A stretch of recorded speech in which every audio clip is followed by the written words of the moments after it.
Chilling tales for dark nights.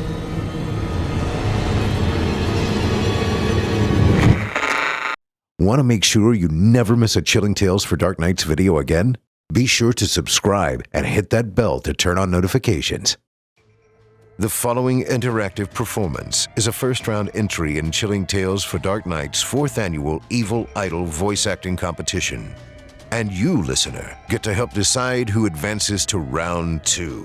Voting is simple. Following the performance, simply click the thumbs up icon on this video if you'd like this contestant to move forward, or the thumbs down if you'd like to see them be eliminated. Voting on this entry will conclude 1 week after the date of its posting. Thank you, and good luck to all of our contestants. 1. The snow had stopped about an hour ago, but goddamn, it was still a treacherous road. Mark turned up the radio, half to keep himself awake and half to try to hear the music through the interfering static. The mountains weren't good for the signal, and even though all he could pick up was country, anything was better than listening to the rattling heater trying in vain to keep the car warm. It was dark, he was tired, and it would be all too easy for the lullaby of the road noise to sneak up on him. His '72 Datsun station wagon, now 15 years old and in dire need of a tune-up or a replacement, wasn't going to win him any awards, but he didn't want to wake up with it smashed up in a ditch or down the side of a mountain. He shifted in his seat, trying in vain to find some new configuration for his large body that would be a bit more comfortable, and brought his cold thermos from between his legs up to his lips. Still empty, just like it had been for the last 2 hours. Mark cursed under his breath and tossed it into the back seat so he wouldn't keep trying it. It landed among the accumulated papers and food wrappers and began to roll around as the Datsun inexpertly navigated the twisting road. Steering wheel goes clockwise, thermos rolls to the left. Steering wheel goes counterclockwise, thermos rolls to the right. Trash crinkled, adding another layer of competing noise to the radio. Mark gritted his teeth and stared forward into the night, the snow-covered road bordered by tall trees on both sides. He should have been in Boulder an hour ago. The motel would have a night clerk, so he wasn't concerned about not getting into his room, but after 12 hours of driving, he was ready to get some sleep. The interview was at 8 a.m. sharp, and he was already going to be getting less than 8 hours in the sack. He needed to be bright-eyed and bushy-tailed if he wanted to make a good impression.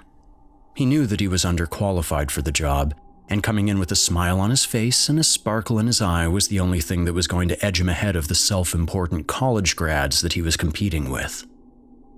Then, his next chapter could begin. New job, new town, hell, a new state, new life. Most importantly, new freedom. In spite of his fatigue, he grinned a little, showing a spiteful glimpse of his teeth in the dim glow of the dashboard lights. He knew a lot more about alimony payments and child support than he did a year ago, but he was still not an expert. He didn't know how much harder it was going to make it for the bitch to find him in Colorado, but he did know she'd have to jump through some hoops to do it. That might take months, or even a few years if he was lucky. It's not too easy to find extra time for anything when you're working and trying to raise a kid. That was just fine by him. That was just dandy. The whole thing had been bullshit from the beginning. Never meant to last, never meant to be anything at all when you got right down to it. But mistakes happen, and good fucking Christ that his family pressured him to do the right thing. He never wanted to be a father, and especially not with Amber Bailey. He'd known her all through high school back home in Flagstaff, which was more than enough time to peg her for what she was, a loser. He hadn't been unaware of her glances and how she'd blush when they ended up exchanging words in the halls. So what if she had a crush on him? Lots of girls did. Mark had heard the word charisma before in various English and history classes that he spent grab-assing with his football buddies, but he wouldn't have thought to apply the word to himself. He understood his place in the world in a more instinctual sense. He was good-looking, he had a way of making people laugh, usually at the expense of others, and people tended to like him. He was aware of his limitations, and he figured that he could make something of himself if he knew when to charm and when to intimidate. Amber had been a mistake, just one stupid decision on a November evening. He didn't even know when she ended up at the party, but he was well beyond drunk when he first saw her.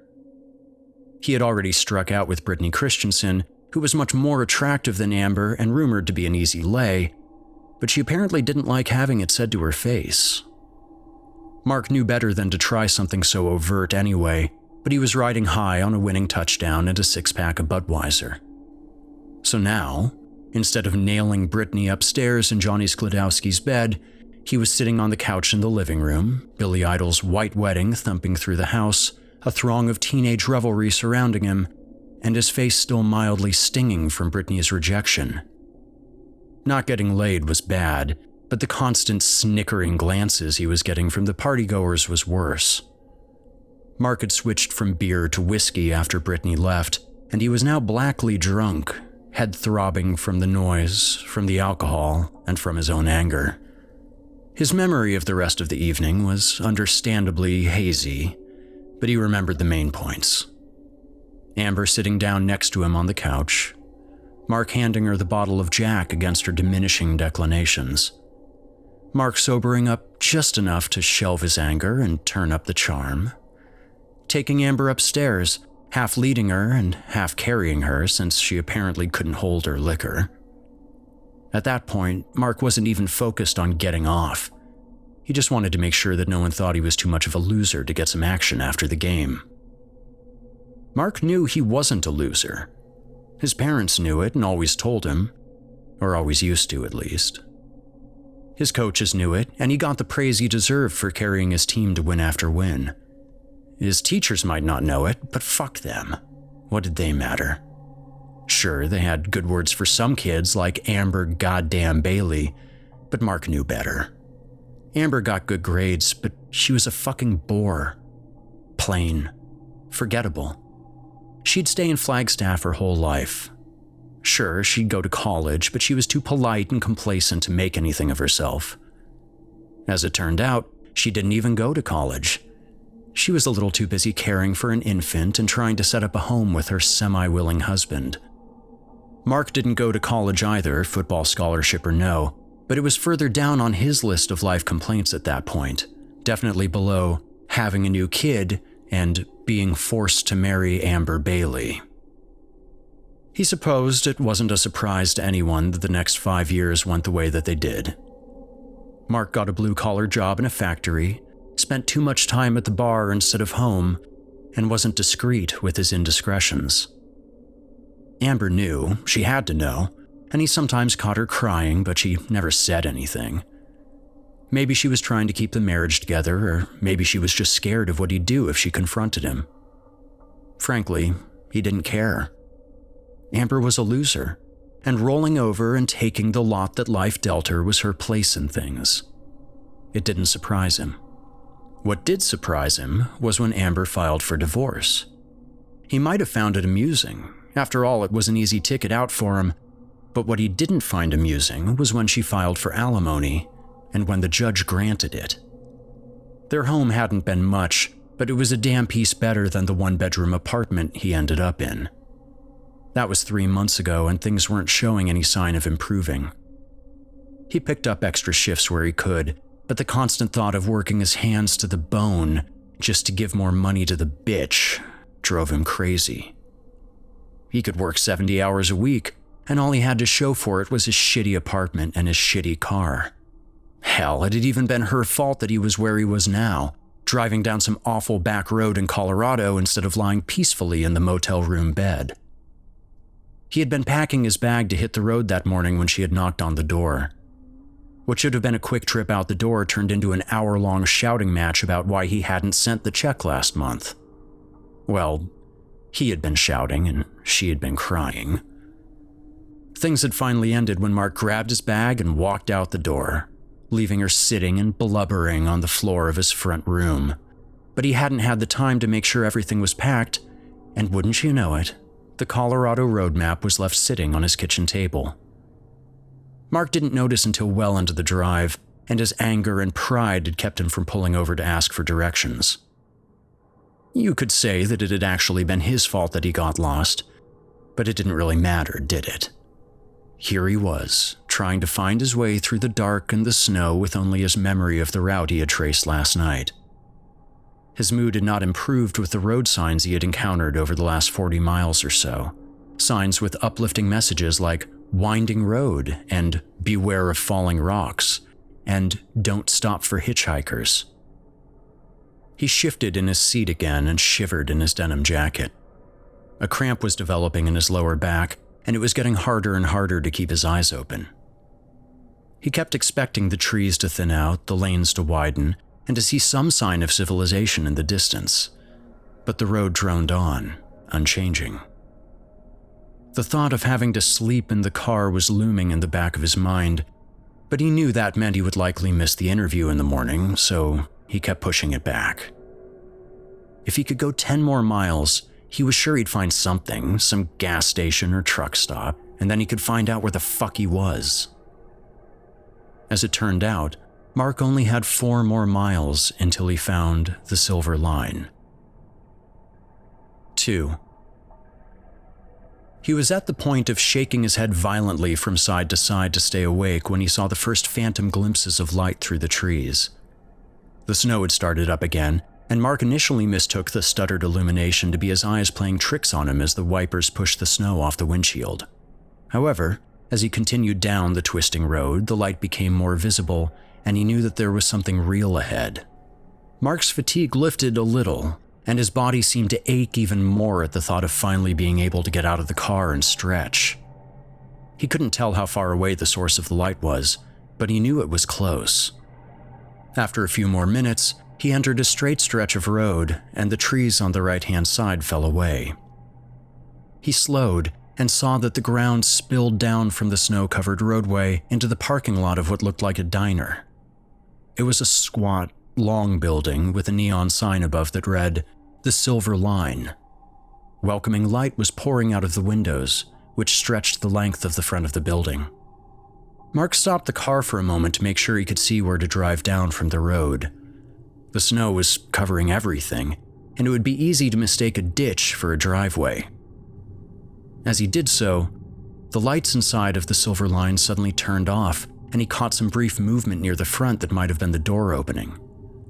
"Oh fuck," he said, and made a gamble as to where the driveway was. His car tilted to the right as his passenger side tires briefly left the paved roadway, but then found purchase. He drove down into the parking lot, the Datsun sliding briefly as he brought it to a stop midway between the road and the building.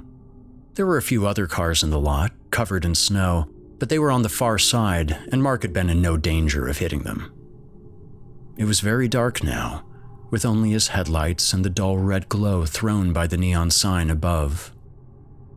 Through the falling snow, he could see a figure moving under the front awning, just outside the door. Mark tapped quickly on his horn, twice, and the figure stopped.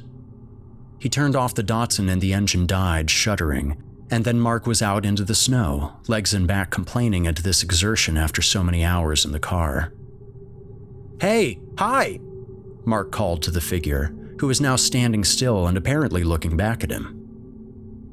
Mark couldn't make out anything about the person, it was so damn dark, but he appeared to be very big, over 6 feet. The figure didn't respond. Mark waved and then stuck his hands into his pockets against the cold. He shrugged his shoulders, pulling his jacket further up around his neck, and walked towards the overhang. He had underestimated how much the Datsun's heater had been doing. It was freezing outside. As he trudged through the snow, socks getting wet through his sneakers, he called out again to the stranger. "Hi, are you closing up?" Still no response. When he was about 10 yards away, the figure turned and went back through the front door into the diner. Shortly after, the lights flashed back on, causing Mark to shut his eyes against the sudden illumination. When he opened them again, he saw a very large, very bald man standing inside, smiling broadly at him through the window. The man opened the door outward with one heavily muscled arm and beckoned Mark to come in. The man was wearing a plain white t-shirt that must have done nothing to protect him from the cold. Mark hurried in, glad to put the night and the chill behind him. He shivered and stamped the snow off his shoes just inside the entrance as the stranger let the door close behind him.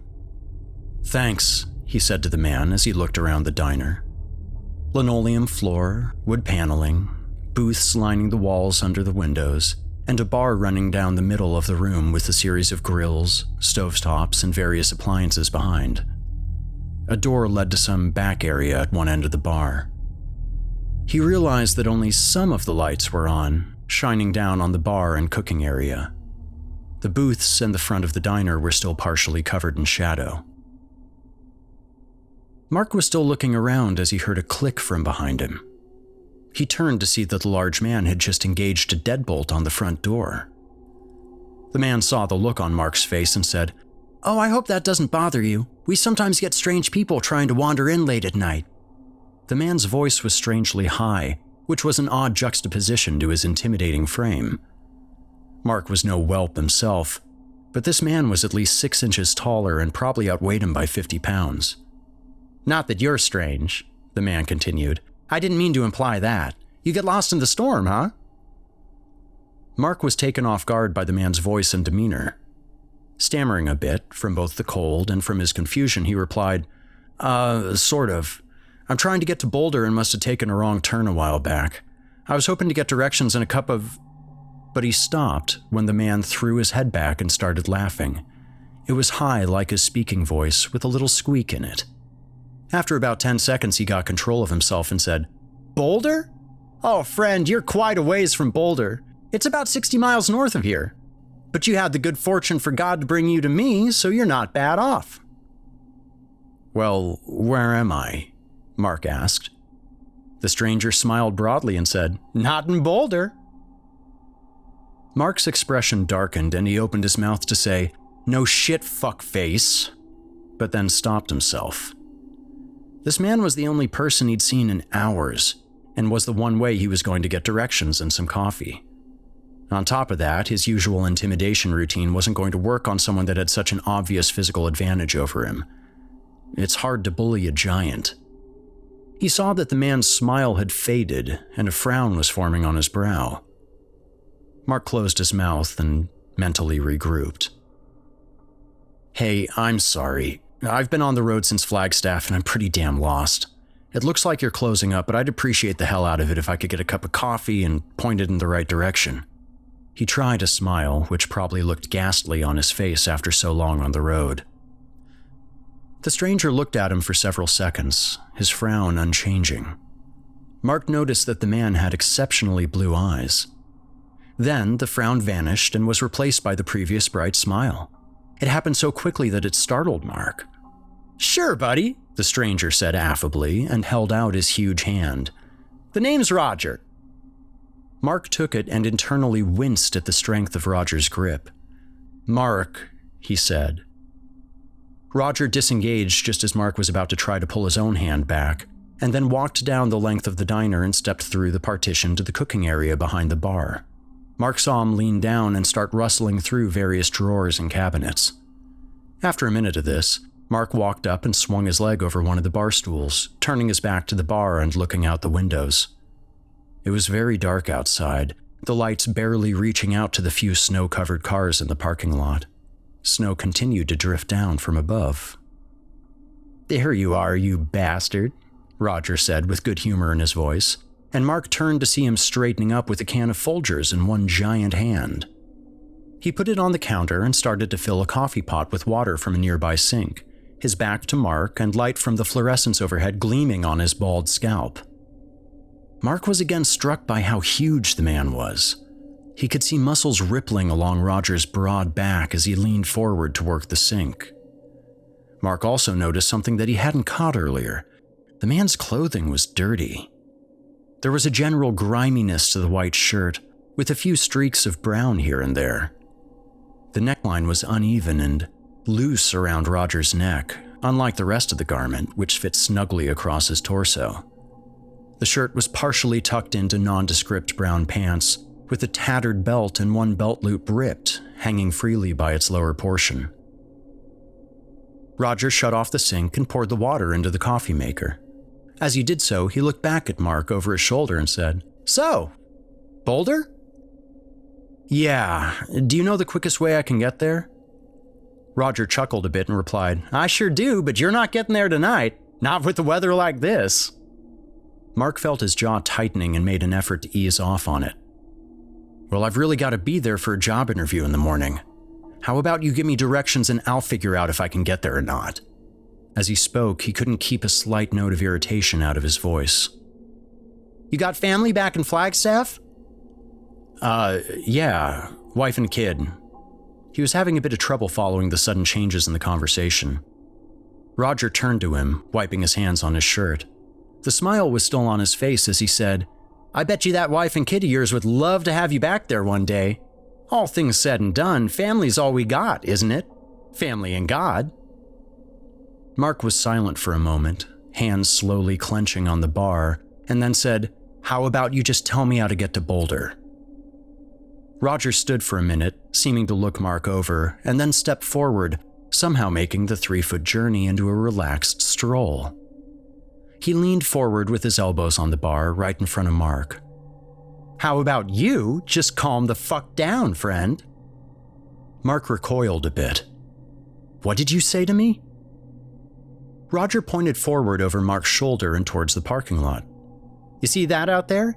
That is a winter snowstorm in Colorado, buddy. I know you don't get much of that in Arizona, but it's a real son of a bitch out here. You drive through that when you're tired and don't know the roads?" He trailed off and then made a motion with his hand, mimicking a car falling off a cliff. His grin seemed to brighten as he did so. "Bye-bye job interview. Bye-bye wife and kid back in Arizona." Mark sat staring at him, unsure of how to respond. He didn't bother bringing up that Flagstaff had about as much snow as anywhere. This man was clearly impressed with himself, and arguing with him wasn't going to accomplish anything. "Well," he said eventually, "what do you suggest?" Roger waited a beat, looked down at Mark's clenched hands, and then pushed back from the bar, standing up straight and looking down at Mark. 10 hours, huh?" "Huh?" 10 hours. I figure if you've been driving from Flagstaff, that's about 10 hours on the road, isn't it?" "Oh, 12. Roger whistled and raised his eyebrows. "I got just the thing for you," he said, with a hint of a laugh, and then turned to walk towards the door to the back. As he went, he called back to Mark, "I bet that coffee would go down even better with some food, wouldn't it?" And then opened the door onto a pitch-black room beyond, stepped in, and let the door swing slowly shut behind him. Mark called out, "I really don't have time for..." But then the door latched shut, and Mark was alone in the diner. He sighed and closed his eyes, slowly lowering his head until it rested on the cool veneer bar top. 60 fucking miles. Like it or not, the huge asshole was right. There was no way that Mark was getting to Boulder tonight. His best bet was to try to find some place nearby to get 3 or 4 hours of shut-eye, and then drive the rest of the way in the morning. There'd still be snow, but at least it wouldn't be quite so dark. And goddamn, he really was tired. He felt his body slowly relaxing now that it was out of the car. The sound of the diner was soothing, actually. Sort of familiar. The buzz of the overhead lights, the sound of the coffee percolating, some muffled cracking sound that was probably a tree branch giving way under the weight of the snow. Roger would probably know someplace he could crash out for a few hours. Didn't have to be much, just a warm bed that he could stretch out in, close his eyes, let his body unwind. 3. Consciousness came back to him slowly. He was first aware of the new smells: coffee, cooking oil that was slightly burnt, meat. Mark opened his eyes and tried to sit up, but his lower back screamed out, cramped and painful from his posture. His forehead landed back on the bar, making a dull thud. He groaned and closed his eyes again. "Well, look who's back!" Mark rolled his head to the side, facing the voice. Everything felt very puffy, the way that it only does after you've been awake for far too long and gotten far too little sleep. He managed to open one eye a slit and saw Roger behind the bar, his back to the stovetop and hands propped on his hips, grinning down at him. Mark didn't notice the tongs that the man was holding, nor did he immediately notice that Roger had, for some reason, removed his pants, his stained underwear showing below the bottom of his t-shirt.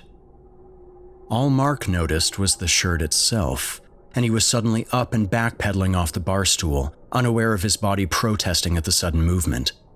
His feet tangled together and he sat down hard on the floor, biting his tongue. He didn't notice this either. Roger was around the bar and coming up to him quickly, holding his hands forward in what was supposed to be a comforting gesture. Mark was not comforted. All Mark could see was that the white t-shirt, previously only grimy, was now covered with blood.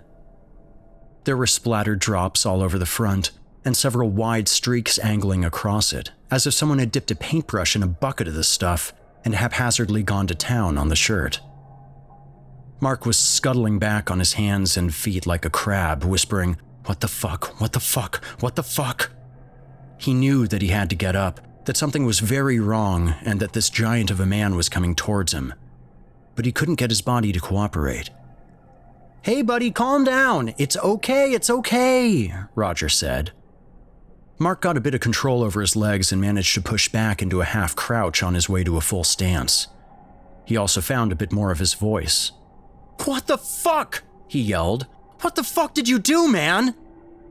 At that point, he noticed that Roger was only half dressed. He stopped, staring at the dirty briefs. "Where the fuck are your pants?" "It's fine, everything's okay," Roger said, stopping as well and dropping his hands to his side. The smile was still plastered on his face. "Just had a bit of trouble with the meat." "A bit of trouble with the meat?" Mark half asked, half yelled. "You look like you just fucking murdered someone." Roger's smile faltered a degree, and he was silent for a moment. "That's not a nice thing to say, friend. After everything I'm doing to help you out, help you get back safe to your family, you go and say something like that. You're covered in blood and your fucking pants are gone." Roger looked down at himself and didn't move for a beat. He then tilted his head back up, and Mark could see that the smile had returned to full strength. "I guess they are, aren't they?" he said, and uttered a quick bark of laughter.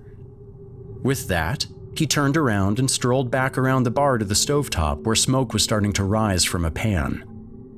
Mark pulled himself the rest of the way up and stood, slowly returning to himself. He became aware that his tongue hurt like a son of a bitch, and his balance was off. He steadied himself against a nearby booth and let his heart rate and breathing come back to something resembling normalcy. His eyes were fixed on Roger, who was whistling with his back turned, bare-assed at the range. "Roger," Mark called out. Roger continued to whistle and cook. "Roger," Mark said again, louder. Roger stopped whistling and called back over his shoulder. "Yes'm?" "What do you mean, trouble with the meat?" Roger briefly looked back towards Mark and favored him with his perpetual smile. "Oh, it had just thawed out a bit more than I expected. Lots of juices loose in the packaging, and I had a bit of a spill." He turned back and resumed his whistling. Mark leaned against the booth and blinked, trying to clear the fogginess from his head. This couldn't make sense. Did this make sense? He wasn't much of a cook, but he knew how to fry up a steak or a burger. How much blood could there be in one of those? Enough to drench a shirt? Enough to ruin a pair of pants? Maybe not for a bachelor like himself to cook at home, but if he was stocking enough for a diner? Just then, Roger lifted the pan off the range and transferred something from inside to a nearby plate. He set it on the bar alongside a coffee cup, and then leaned forward on his hands, the picture of pride. "Soup's on," he said cheerily, and raised his eyebrows at Mark. Mark stayed where he was, assessing. He could now feel the ache in his back and legs, and his head was throbbing. He looked across the diner to the plate and could see strips of meat on it. The smell reached him, and in spite of his various aches and pains, his stomach grumbled. The desire to sit down and the desire to have food, the first in probably 6 hours, were now omnipresent in his mind. Was he overreacting? Today had been a shit day, and he'd spent 12 hours in the car driving. Besides, he was still pissed at the stunt that Amber had pulled earlier. Wasn't it possible that he was jumping at shadows? Just a little? He hesitated a moment longer, and then his eyes landed on the coffee mug. That cinched it. "Fuck it," he said under his breath, and stumbled over to the bar, collapsing onto the stool. "There you go," Roger said merrily, and turned around to start cleaning up. Mark took a long drink of coffee. It was strong and black, and it felt amazing going down. As it reached his stomach and he turned his attention to the dish, he almost forgot about Roger. It had been a long, damn day, and he needed this. The meat appeared to be strips of pork. Not chops, or at least not cut like chops usually were. Mark didn't care. It smelled great, and after cutting off a piece and biting down on it, he realized it tasted even better than it smelled. The pounding in his head was already starting to ease back, and he felt the fog in his brain clearing. Good Lord, this was just what he needed. And then, Roger had to ruin his brightening mood. "So, what's your wife's name?" Mark stopped chewing for a moment, displeased by the sudden reminder. "Amber," he said briskly, and resumed eating. "Boy or a girl?" "Huh?" "Your kid." "Boy," back to chewing. "How old?" Mark looked up and saw that Roger still had his back to him as he continued to clean the small mess from the food prep. He couldn't see Roger's face, but he was sure that he was still grinning. Mark suddenly became aware again of Roger's partial nudity, and that realization paired poorly with the taste of the meat in his mouth. He didn't want to stare at the man's ass while he was eating. He turned his gaze aside and responded curtly, 5. "Aw, that's great," Roger said. "I remember being 5. It was a great time." Mark lowered his head, facing his food and trying to not encourage further conversation. The food tasted good, and he didn't want to taint it with thoughts of his family. All he needed right now was to eat and get more coffee into him. After that, get directions, and then leave this weirdo in the dust. As the food and caffeine were hitting his bloodstream, his upper brain functions were creeping back toward normal levels, and he was realizing with renewed clarity that this was a strange situation. He was hundreds of miles from anywhere he'd ever been. It was God knew how late at night, and he was sitting in a diner talking to a man with blood on his shirt and no pants. Best to wrap this up and get back on track. That would be just dandy with Mark. "Yes, sirree, 5 was mighty fine. I didn't know it then, but it was the best time now that I think about it." Mark closed his eyes and silently willed Roger to shut up. His tongue hurt from where he bit it and his headache was coming back. All he wanted was to eat in peace. "It was only a year later that he left us, you know. My dad, I mean." Mark looked up. Roger was facing him, leaning back against the range, grin in its rightful place on his face. His thumbs were hooked into the top of his jockey shorts like a cowboy would hook them into his belt. The weight had pushed them down slightly, and Mark saw the uppermost tufts of dark pubic hair creeping out from behind the elastic. He stopped chewing. "Real son of a bitch thing to do, if you ask me," Roger said, still smiling. Mark froze. Something here was wrong. Very wrong. He choked back the half-chewed meat that was in his mouth and looked up at Roger's face. The grin brightened, showing the man's teeth. Mark hadn't noticed it before, but they were stained yellow. He straightened and put down his silverware, still looking Roger in the eyes. There was a glimmer of something in there that unsettled him deeply. All of a sudden, he thought, cars. There are cars in the parking lot, More than one. Where are the people that drove those cars? As that clicked into place in his mind, two other things followed. The first was the sound of the deadbolt on the front door clicking into place, and Roger saying, "We sometimes get strange people trying to wander in late at night." The other was a brief glimpse of a road sign that read, "Don't stop for hitchhikers." He pushed the plate away across the bar. It was time to leave. Fuck the directions, fuck the coffee, and fuck Roger. "Thanks for the food, but I really need to get back to it." He placed his palms on the bar top and started to push himself up. He didn't see Roger remove his right hand from the elastic of his briefs and reach behind him to the stovetop. "Oh, no need for that," Roger said, leaned forward, the muscles in his arm bunching, and drove a butter knife through the top of Mark's right hand, sinking it through the veneer top of the bar and to its hilt in the plywood underneath. Mark stared down at the knife, his eyes as wide as teacups, completely unable to understand why, even though he was pulling his hand back towards him, it wasn't moving. A moment later, the pain hit his brain, and he started screaming. He grabbed the remaining few inches of protruding handle with his left hand, meaning to pull it out. He had barely gotten a grip on it, it was already slick with blood, when Roger reached forward with both of his monstrous hands and wrapped them around Mark's, firmly but gently. Mark was now trapped, right hand pinned to the bar by the knife, and left hand enveloped in Roger's gorilla-like hold. Roger stared directly into his eyes, still smiling, but Mark could see that the muscle at the edge of his jaw was now twitching rapidly.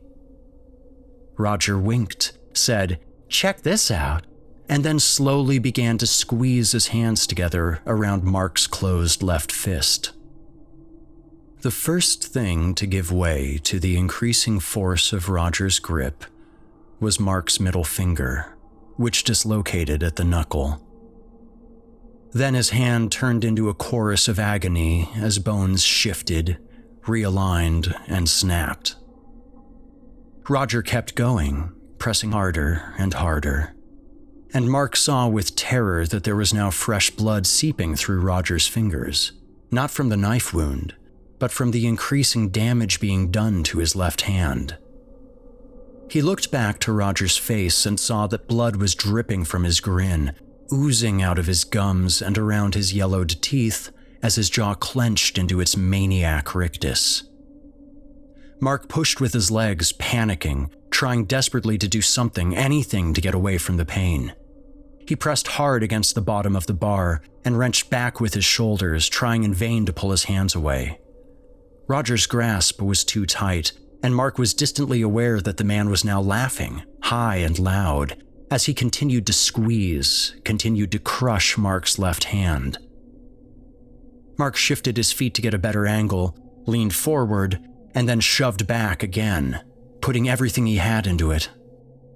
At the same moment, Roger released his grasp, throwing his arms wide like a magician releasing a dove. Mark's momentum, suddenly unimpeded, threw him back across the bar stool.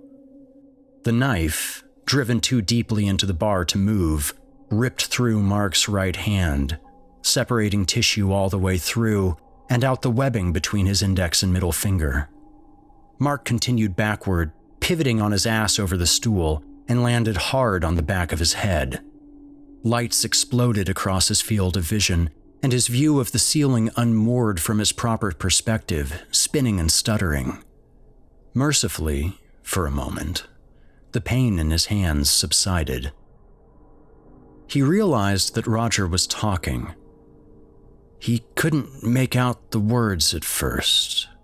His ears were ringing from the blow to his head, and he was disoriented. "As soon as I saw you pull up, so you shouldn't feel too bad. It's not like you could have done anything to prevent it.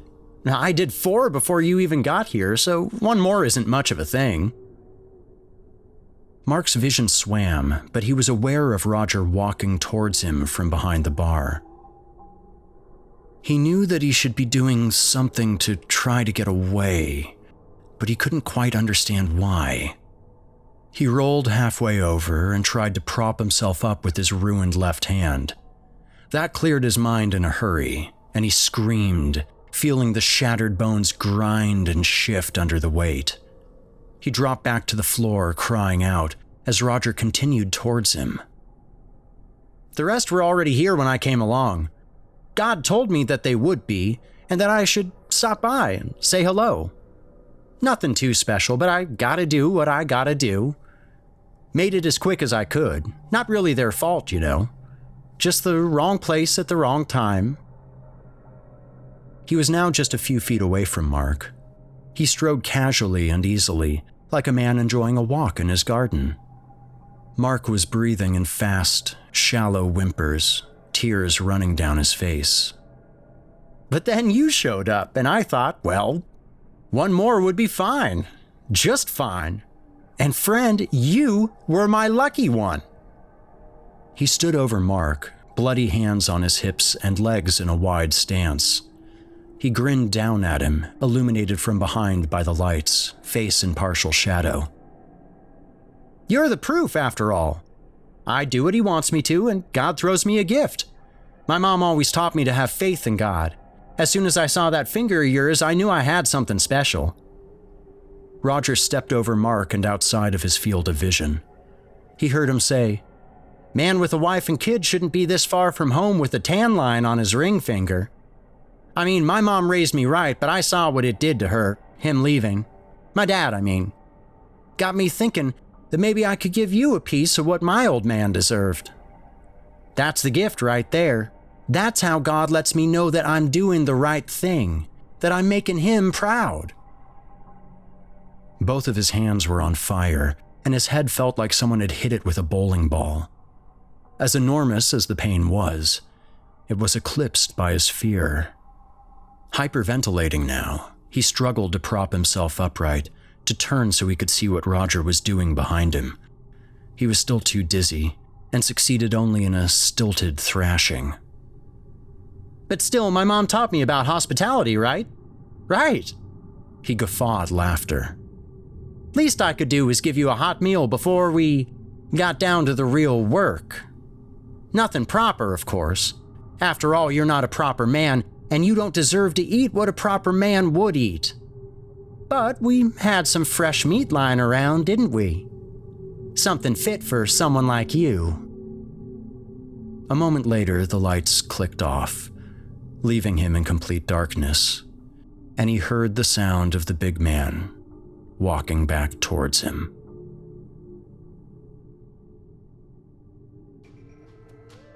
Thank you for listening. I'm your host, Steve Taylor, reminding you that if you haven't already, don't forget to cast your vote for this contestant via either a thumbs up or a thumbs down vote. New entries will be posted throughout the month. Be sure to tune in and vote for each of them and help decide who becomes the next evil idol. Until next time, turn off the lights and turn on the dark. Chilling tales for dark nights.